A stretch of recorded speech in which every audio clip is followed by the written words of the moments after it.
ఇప్పుడే అందిన వార్త మీ ద్వారానే. మాదాపూర్లో బంజారా జూబ్లీ హిల్స్ పోలీస్ స్టేషన్లో టీఆర్ఎస్ నాయకులు బండి సంజయ్ గారి మీద కంప్లైంట్ చేశారని. గుమ్మడికాయ దొంగ అంటే భుజాలు అనుకున్నట్టుంది టీఆర్ఎస్ల పరిస్థితి. సంజయ్ గారు చాలా స్పష్టంగా అన్న పదం ఏంటంటే, మీరు దొంగ నోట్ల ప్రింటింగ్ మీ సన్నిహితులకు ఉంది, ఆ దొంగ నోట్లు ప్రింట్ చేసి మీరు ఎన్నికల్లో గెలుస్తున్నారు, దొంగ నోట్లకు మీకు సంబంధం ఉందని గతంలో కాంగ్రెస్ పార్టీ ఆరోపణ చేసింది. ఈ ఆరోపణల నుంచి నిరూపించుకోవాల్సిన బాధ్యత మీదే అని చెప్పి బండి సంజయ్ గారు చెప్పారు. దొంగ నోట్ల వ్యాపారమే కాదు, పాస్పోర్ట్ల వ్యాపారం ఉంది. మనుషులను దుబాయ్కి పంపించినటువంటి, దొంగతనంగా దుబాయ్కి పంపించి దాని వెనకాల డబ్బును దోచుకున్నటువంటి ఆరోపణలు మీ మీద ఉన్నాయి. టీఆర్ఎస్ నాయకుల మీద, బీఆర్ఎస్ నాయకుల మీద చాలా గట్టి ఆరోపణలు ఉన్నాయి. ఈ దొంగ వ్యాపారాలు చేసినారనేటువంటి ఆరోపణలు కూడా ఉన్నాయి. ఈ ఆరోపణలను నిరూపించుకోవాల్సిన బాధ్యత, ఆరోపణలు అలిగేషన్ చేస్తే కాంగ్రెస్ పార్టీ గతంలోనే చేసింది. గతంలో కాంగ్రెస్ పార్టీ ఎందుకు, ఇప్పుడున్న రేవంత్ రెడ్డి గారు కూడా మీ మీద ఆరోపణ చేసిండు. ఇప్పుడు మీ కాంగ్రెస్ పార్టీలో ఉన్న చాలా, ఇప్పుడు బీఆర్ఎస్ ఉన్న వాళ్ళు కూడా అప్పుడు గతంలో వేరే పార్టీలు అప్పుడు ఆరోపణ చేశారు. అవి నిరూపించుకోవాల్సినటువంటి మీరు, మేము కాదు అని నిరూపించుకునేటువంటి ప్రజా జీవితంలో మీరు అటు నిరూపించుకోవాల్సిన మీరు సంజయ్ గారు ఆరోపణ చేశారని తప్పుడు ఆరోపణ చేయడం అనేటువంటిది మీ అవివేకానికి, అజ్ఞానానికి, అసలు మీకు రాజకీయమైనటువంటి ఆలోచనలకు, అది తప్పుడు ఆలోచనలకు అది నిదర్శనం అని నాకు అనిపిస్తుంది. ఖచ్చితంగా టీఆర్ఎస్ పార్టీ మీద 2001 నుంచి టీఆర్ఎస్ పార్టీ అధినాయకత్వం, నేను పేరు చెప్పదలుచుకోలేదు, రేవంత్ రెడ్డి చెప్తాడు ఎందుకంటే ఆయన స్థాయి అటువంటిదే, కానీ నేను చెప్పదలుచుకోలేదు, మా పార్టీ కూడా చెప్పదు పేర్లు. కానీ టీఆర్ఎస్ నాయకుల మీద, ఎమ్మెల్యేల మీద, గతంలో ముఖ్యమంత్రితో సహా మంత్రుల మీద ఇటువంటి ఆరోపణలు వచ్చినప్పుడు నిరూపించుకోవాల్సినటువంటి టీఆర్ఎస్ పార్టీ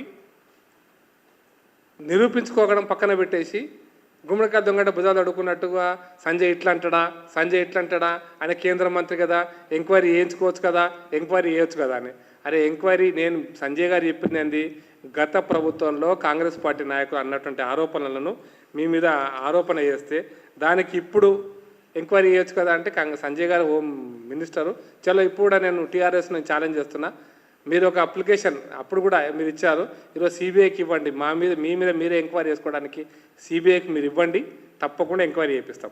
అందుకోసమనే టీఆర్ఎస్ పార్టీ పూర్తిగా 10 సంవత్సరాల కాలంలో, 10 సంవత్సరాలు పూర్తిగా అవినీతి కంపులో, అవినీతి, ఇంకా నేను పదం ఉపయోగిస్తా కానీ తెలంగాణలో మురికి గుంటలో పందులు తిరిగినట్టుగా తిరిగినారు మీరు. ఆ పదం ఉపయోగించాలంటే అంతకంటే తక్కువ పదం ఉపయోగించడం కొంచెం, ఈ పదాలు ఉపయోగిస్తే బాధగా ఉంటుంది కానీ మీకు అర్థమైంది కాబట్టి ఉపయోగిస్తున్న టీఆర్ఎస్ నాయకులకు తిరిగినట్టు తిరిగి మీరు ఆ మురికి గుప్పలో పొరలాడి, ఆ అవినీతి మురికిలో పొరలాడి, అవినీతిని మొత్తం ఒళ్ళంతా పూసుకొని, ఎక్కడ పడితే అక్కడ అవినీతి ఆరోపణలు ఎదుర్కొని, మీరు దాని పర్యవసానంగా అవినీతి అంశాల ఆధారంగానే మీరు ఎన్నికల్లో ఓడిపోతే దాన్ని మేము చాలా గొప్ప వాళ్ళము, సంజయ్ తప్పు, సంజయ్ ఎట్లా అని ఆరోపించడం అనేటువంటిది చాలా దురదృష్టకరమైన విషయం. టీఆర్ఎస్ పార్టీ నాయకులు, చోట నాయకుడైనా బడ నాయకులైనా, ఎమ్మెల్యేలైనా, మాజీ మంత్రులైనా, మీ బాధ్యత, మీ మీద ఆరోపణ వచ్చినప్పుడు మీరు నిరూపించుకోవాలి. నేను మళ్ళీ ఈ సందర్భంగా ఒక లైవ్ ఎగ్జాంపుల్ చెప్తా. ఎల్కే అద్వానీ గారి మీద గతంలో ఆరోపణ వస్తే, హవాలా ఆరోపణ వస్తే, తను పార్లమెంట్ సభ్యత్వానికి రాజీనామా చేసి ఎంక్వైరీ, తనకు తాను ఎంక్వైరీ డిమాండ్ చేసి, ఎంక్వైరీలో తన పూర్తి ఎంక్వైరీ తర్వాత అద్వానీ గారికి ఎటువంటి సంబంధం లేదని నిరూపించబడ్డ తర్వాతనే వారు మళ్ళీ ఎన్నికల రాజకీయాల్లో, ప్రజాక్షేత్రంలో రాజకీయాల్లో పనిచేశారు. అటువంటి సచ్చీలతనటువంటి పార్టీ భారతీయ జనతా పార్టీ. మా భారతీయ జనతా పార్టీ నాయకులు ఆరోపణ చేస్తే నువ్వు పాజిటివ్గా తీసుకోవాలి. బండి సంజయ్ గారు ఆరోపణ చేస్తే నువ్వు పాజిటివ్గా తీసుకొని ఎంక్వైరీకి నువ్వు డిమాండ్ ఇస్తే నిజంగా ప్రజల్ని నమ్ముతారు తప్ప, ఎంక్వైరీ చేయకుండా సంజయ్ గారి మీద పోలీస్ స్టేషన్లో కంప్లైంట్ చేస్తే ప్రజలు నువ్వు దొంగవు అనేటువంటి అభిప్రాయానికి వస్తారా? అది మీ ఇష్టం, అది మీ వ్యవహారం, మీ ఇష్టం అనేది చెప్పదలుచుకున్నా. రెండోది ఏంటంటే, మీ ప్రభుత్వ కాలంలో 10 సంవత్సరాల పాటు మేము అనేక సందర్భాలు అయిపోయినాం, కాళేశ్వరంలో అవినీతి జరుగుతుంది అని. మేము 1,00,000 కోటి ఎకరాలకు సాగునీరు ఇచ్చినామని చెప్పుకుంటూ పోయినారు. అరే అవినీతి జరుగుతుందంటే 1 కోటి ఎకరాల సాగునీరు ఏంది? 1,50,000 కోట్లకు 60,000 కోట్లకు పూర్తిగా అవసరం ప్రాజెక్టులన్నీ కూడా 1,00,000 కోట్లు దాటిన, 1,40,000 కోట్లు వచ్చిన ఆ అవినీతి సొమ్మంతా కూడా మీరు మీ రాజకీయాల కోసం ఉపయోగించుకున్నారు, మీ వ్యక్తిగత స్వార్థం కోసం ఉపయోగించుకున్నారు. అదొక్కటే కాదు, హైదరాబాద్ చుట్టూ వేల కోట్ల రూపాయల భూమిని, వేల కోట్లను పదం ఉపయోగిస్తున్న వేల కోట్ల గుట్టల బేగంపేటతో సహా, మియాపూర్తో సహా, గచ్చిబౌలితో సహా అన్ని ప్రాంతాల్లో అతి విలువైనటువంటి ప్రజా భూమిని, ప్రజల యొక్క భూమిని అమ్మి లేదా ప్రజల భూమిని ప్రైవేటు వ్యక్తులకు ఇచ్చి దాని ద్వారా దొంగ సొమ్ము సంపాదించుకొని, దొంగ సొమ్ము తీసుకొని ఆ దొంగ సొమ్ము ద్వారా రాజకీయాల్లో గడిపి ఈరోజు మేము చాలా పవిత్రమైన వ్యక్తులము, మేము చాలా గొప్ప వ్యక్తులము అని ఇప్పుడు కాంగ్రెస్ మీద ఆరోపణ చేస్తున్నారు బీఆర్ఎస్ వాళ్ళు. అదే ఆ లెక్క కూడా చెప్తా. కాంగ్రెస్ మీద ఆరోపణ ఇప్పుడు ఎందుకు చేస్తున్నారంటే భూములు అమ్ముతున్నారు. అరే నువ్వు అమ్మినాడు, నువ్వు గుట్టల బేగంపేటలో 40-50 ఎకరాల 40 ఎకరాల భూమిని వేరేకి దళాతం చేసిన రోజున, ప్రైవేట్ కంపెనీకి దళాతం చేసిన రోజున, మొత్తం బంజారాయిస్లో ఉన్న భూములన్నింటినీ కూడా ప్రైవేటు వ్యక్తులకు అప్పనంగా అప్పచెప్పిన రోజున, మియాపూర్ భూములను ప్రైవేట్కి అప్పచెప్పిన రోజున, ఇంకొక ఫార్మా కంపెనీకి మియాపూర్లో భూములను లీజుకి ఇచ్చి ఆ లీజులో తప్పు ఉందని అప్పుడు రేవంత్ రెడ్డి కామెంట్ చేస్తే ఆ కామెంట్ను మళ్ళీ ఇప్పుడు రేవంత్ రెడ్డి మళ్ళీ భూమి వాళ్ళకే ఇచ్చింది అనుకోండి. ఎందుకంటే అప్పుడు బేరం అయిపోయింది, ఇప్పుడు బేరం అయిపోయింది రేవంత్ రెడ్డికి. కానీ ఇటువంటి దొంగ పనులన్నీ చేసినటువంటిది టీఆర్ఎస్ పార్టీ, బీఆర్ఎస్ పార్టీ. మీరు అవినీతికి నిలువెత్తు రూపం. ఎవరయ్యా బాబు అవినీతి ఎట్లుంటుంది అంటే ఇగో టీఆర్ఎస్ పార్టీ లాగా ఉంటుంది, టీఆర్ఎస్ నాయకుల్లాగా ఉంటుందని సింబాలిక్గా బూచోడు ఎట్లుంటాడు ఇట్లుంటాడని చెప్పినట్టుగా, చిన్నపిల్లలకు బూచోడు అంటే భయపెట్టిస్తే బూచోడు ఇట్లుంటాడు, నల్లగా ఉంటాడు, ఇట్లా ఉంటే కోరమిసాలు ఉంటాయి అన్నట్టుగా మీకు అవినీతి అనేటువంటిది ఈరోజు మీ ముఖం మీ అనువున కనపడుతుంది. మీ రూపాలను చూస్తుంటే ప్రజలు అవినీతి మనుషులు అనేటువంటి దీనికోసం వస్తున్నారు. వేల రూపాయలు కూడా లేని వాళ్ళు ఈరోజు కోట్లకు పడగలెత్తారు. ఒక్కొక్క ఎమ్మెల్యే కొన్ని కోట్ల రూపాయలకు పడగలెత్తారంటేనే అర్థమైపోతుంది మీ యొక్క అవినీతి సామ్రాజ్యం ఎంత విస్తరించిందనేది. ఇది అవినీతి సామ్రాజ్యం విస్తరించి అవినీతి ప్రశ్నలు అడిగితే ఆయన అంటాడు, ఆయన ఎవరు కేటీఆర్ మొన్న ఎప్పుడో సిరిసిల్లలో మీటింగ్ పెట్టి దేశం కోసం ధర్మం కోసం పనిచేస్తే ఆయన మఠం పెట్టుకోవాలి, బండి సంజయ్ మఠం పెట్టుకోవాలంటాడు. బండి సంజయ్ కూడా ప్రశ్న అడిగినారు, కానీ నువ్వు ధర్మం కోసం పనిచేస్తున్నామంటే ధర్మం అనే దాన్ని ఒక మతము ఒక కాషాయం బట్టల కోసమే ఆపాదించే ఆ స్థాయికి దిగజారినటువంటి వ్యక్తి. అంటే ధర్మం అనే దానికి అర్థం తెలియనటువంటి ఒక తప్పుడు వ్యక్తి, ధర్మానికి నిర్వచనం తెలియనటువంటి ఒక అజ్ఞాని కేటీఆర్. ధర్మం కోసం పనిచేస్తున్నామంటే దాని అర్థం ప్రజల జీవన విధానంలో ఉండేటువంటి ధర్మం అనే అర్థం. మనిషి కాపాడేటువంటి ధర్మం అనేటువంటిది అది దేవునికో పూజా పద్ధతికో సంబంధించిన అంశం కాదు. ఈ మాత్రం జ్ఞానం లేనటువంటి ఒక అజ్ఞాని ఈ రాష్ట్రాన్ని 10 సంవత్సరాలు మంత్రిగా పరిపాలించిండంటే ఇక మరి వారి కనీసమైనటువంటి వాళ్ళ పరిజ్ఞానానికి ఇదొక పరాకాష్ట. నేనంటే వాళ్ళ అవగాహన రాహిత్యానికి ఇదొక పరాకాష్ట. ఇదొక్కటే కాదు, ఈ మధ్యలో అక్షంతల గురించి కూడా మాట్లాడిండు కేటీఆర్ గారు. అక్షంతలను కూడా అవమానం చేస్తాడు.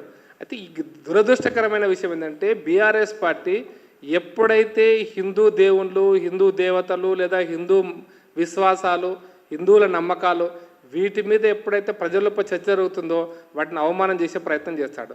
నేను అంటున్నా, నువ్వు హిందూ దేవుళ్ళని అవమానం చేసినవయా? సరే, మల్లికార్జున ఖార్గే కూడా అట్లాగా మాట్లాడు. కాంగ్రెస్ పార్టీని నేర్చుకున్నటువంటి వాళ్ళు టీఆర్ఎస్ పార్టీ అనుకోండి. నువ్వు అవమానం చేస్తున్నావు. నేను అడుగుతున్న సూటి ప్రశ్న, నువ్వు దట్టి ఎందుకు కట్టుకుంటావా కేసీఆర్ రోజు? నువ్వు ఇది నీ నమ్మకం అయినప్పుడు అక్షంతలు నా నమ్మకం. మెజారిటీ ప్రజల యొక్క నమ్మకాలను అవమానం చేస్తున్నటువంటి ఒక దుర్మార్గుడు కేటీఆర్. మెజారిటీ ప్రజల యొక్క అవమానం. అక్షంతలు నమ్ముతానయ్యా, ఏ గుడికి పోతే నా ఎత్తులు అక్షంతలు వేస్తే ఆ గుడికి పోయి కాలు మొక్తా, నమ్ముతా, నా మీద అక్షంతలు వేస్తారు, అయ్యగారు అక్షంతలు వేస్తాడు, తీసుకుంటా. ఈ మాత్రం అవగాహన లేదా? రాముడు అక్షంతలు ఎందుకు? గంగానది ఇప్పుడు అనుకుంటున్నా, నీకు చిన్నప్పుడు నీకు తెలియదు, నువ్వు పుట్టకపోలేదు. భారతీయ జీవన వ్యవస్థలో అప్పుడు టెక్నాలజీ పూర్తిగా లేనప్పుడు తిరుపతికి పోయి వస్తే ఎవరన్నా ఒక కుటుంబం తిరుపతికి పోయి వస్తే ఆ తిరుపతి నుంచి జలం తీసుకొస్తే ఆ తిరుపతి పూజ అని ప్రతి ఊర్లో ఆ ఊర్లో తిరుపతి పూజ చేసేవాళ్ళు. తిరుపతి పూజ చేసి మేము తిరుపతికి పోయించిన సంవత్సరాలు పోరు కాబట్టి ఆ తిరుపతి ప్రసాదాన్ని ఊర్లో ఉన్న ప్రతి ఒక్కరికి పంచేవాళ్ళు, చిన్న మొక్కు వచ్చినా సరే. ఇది భారతీయ సాంప్రదాయం, ఈ భారతీయ జీవన విధానం. ఇది అవగాహన లేనటువంటి వాళ్ళు. నాకున్న విశ్వాసం ఏంటంటే నీకు రంజాన్ పండుగ ఎట్లా చేస్తారో బాగా తెలుసు. రంజాన్ పండుగ రోజు హిందూ దేవి దేవతలను అవమానిస్తావు మీరు, కానీ నువ్వు రంజాన్ పండుగ రోజు టోపీ పెట్టుకుంటావు. మేమేమంటామంటే హిందూ దేవుళ్ళను నువ్వు అవమానించవద్దు. మేము కూడా భారతీయ జనతా పార్టీగా మత విశ్వాసాలను గౌరవిస్తాం. ముస్లింలు కూడా రంజాన్ పండుగ సందర్భంగా వాళ్ళ మత విశ్వాసాన్ని మేము గౌరవిస్తాం, వాళ్ళ యొక్క పూజా పద్ధతిని మేము గౌరవిస్తాం. కానీ మేము టోపీలు పెట్టుకో, ఇంకోరికి టోపీ పెట్టాం. కానీ మీరు మాత్రం ఏ వేదిక ఉంటే ఆ వేదిక మీద వేషాలు మార్చి దొంగ వేషాలు వేసి ఆ దొంగ వేషాలతో పూటకో వేషం అంటారు కదా, బుడ్డరకాన్ వేషాలు వేసి మీరు ప్రజలను దోచుకునేటువంటి పని. మీరు టోపీ పెట్టుకోవడం కాదు, అందరూ హిందూ సమాజానికి టోపీ పెడుతున్నారని మాత్రం మేము నమ్ముతున్నాం, ప్రజలు కూడా నమ్ముతున్నారు. అందుకోసం మేము గతి పట్టించారు, ఇంకా మీ పరిస్థితి దిగజారుతుంది. అందుకోసం ఈ హిందూ దేవతలను ఇటువంటి ఆరోపణలు చేసి మీరు కనుక పబ్బం గడుపుకోవాలి, ముస్లింలతోనే ఓట్లు సంపాదించుకోవాలనుకుంటే మాత్రం తప్పకుండా హిందూ సమాజం మిమ్మల్ని ఖచ్చితంగా ఎక్కడ పంపించాలో అక్కడ పంపిస్తుంది. అందుకోసమనే మేము ముస్లింల విషయంలో కానీ, హిందువుల విషయంలో కానీ, క్రైస్తవుల విషయంలో ఎవరి నమ్మకాలు వారవి, ఎవరి విశ్వాసాలు వాళ్ళవి. అక్షంతరం నువ్వు నమ్మకపోవచ్చు కానీ హిందూ సమాజం నమ్ముతుంది. లేకపోతే ఇంకొక అంశం విషయంలో నువ్వు నమ్మకపోవచ్చు కానీ హిందూ జలం, గంగా జలం విషయం నువ్వు నమ్మకపోవచ్చు కానీ హిందూ సమాజం నమ్ముతుంది. తిరుపతి నుంచి నీళ్ళు తీసుకొచ్చేవాళ్ళు గంగా నది నుంచి నీళ్ళు తీసుకొస్తే ఆ నీళ్లను నెత్తిలు చల్లుకుంటారు, దాన్ని హిందూ సమాజం నమ్ముతుంది. హిందూ శ్మశాన వాటికకు పోతే కనీసం కాళ్ళు చేతులు కడుక్కుంటాం, హిందూ సమాజం కడుక్కొని నెత్తిలో నీళ్ళు చల్లుకుంటుంది ఎక్కడికైతే అప్పుడు కడుక్కోలేకపోతే. ఇది విశ్వాసం, నమ్మకం. ఈ నమ్మకాలను వమ్ము చేయడం అనేటువంటిది కేసీఆర్కు వెనుతో పెట్టింది. ఒక రకంగా చెప్పాలంటే ముస్లిం విశ్వాసాలను మేము ఎంతైతే గౌరవిస్తామో అంత కూడా నువ్వు గౌరవించవు.